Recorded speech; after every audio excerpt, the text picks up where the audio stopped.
Bueno, continuando con la socialización de las rutas de atención, vamos a mencionar en este momento las rutas de atención de consumo de sustancias psicoactivas. En ese sentido, vamos a ver que hay ciertos tipos de consumo y conceptos que nos van a ayudar a entender la realidad de todas estas personas que se encuentran involucradas. El primer concepto es el de uso. Cuando nosotros hablamos de uso, hablamos de un consumo aislado, ocasional y que no va a tener implicaciones ni sociales, ni familiares, ni educativas. Dentro del uso vamos a encontrar el uso experimental, que es aquel en donde yo solamente o la persona involucrada va a probar, pero no va a querer continuar con dicho consumo porque no le pareció agradable, sencillamente decidió no hacerlo. También vamos a encontrar un uso recreativo, que es un consumo un poco más regular, enmarcado en contextos sociales y espacios agradables. Aquí rara vez se pierde el control y tampoco se intenta experimentar con nuevas sustancias. Esta es como nuestra primera fase. Ya luego generamos una fase de hábito en donde ya hay una costumbre de consumir, eh, ya sea porque nos adaptamos a los efectos que tiene esa sustancia sobre nuestro cuerpo o porque de pronto nos hace un poco más sociables y esto incrementa nuestra capacidad de permanecer en grupos grandes. Entonces, ¿qué pasa acá? Cuando ya la persona está adaptado a este tipo de sustancias, probablemente puede intentar probar otro tipo de sustancias por la sensación que produce y claramente aquí ya va a empezar a aumentar tanto la frecuencia como la cantidad de las dosis que consume. Dependiendo de la sustancia, la persona puede empezar a desarrollar una dependencia física o una dependencia psicológica. Otro concepto importante que debemos tener en cuenta es el concepto de abuso.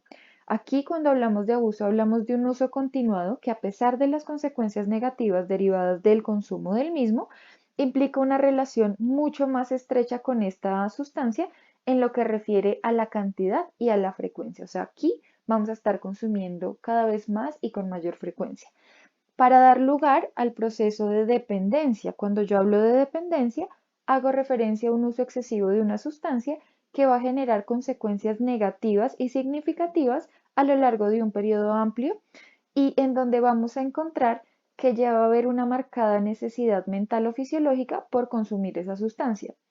Aquí cuando nosotros hablamos de dependencia, hablamos de cuando una persona no puede dejar de consumir, pues al hacerlo va a presentar síntomas físicos o psicológicos muy desagradables. Entonces aquí la vida cotidiana ya cambia porque empieza a girar en un círculo vicioso que está relacionado con conseguir, consumir y conseguir. Solo se vive para consumir y solo se consume para seguir viviendo. Y por último, encontramos la adicción propiamente dicha, en donde ya hablamos de una enfermedad física, emocional y conductual que genera dependencia a sustancias, relaciones y en donde claramente el panorama cotidiano de su vida cambia radicalmente. Aquí se genera mucha desestabilización en las áreas familiar, social, educativa y económica y claramente está definida como una enfermedad crónica, compulsiva y altamente mortal.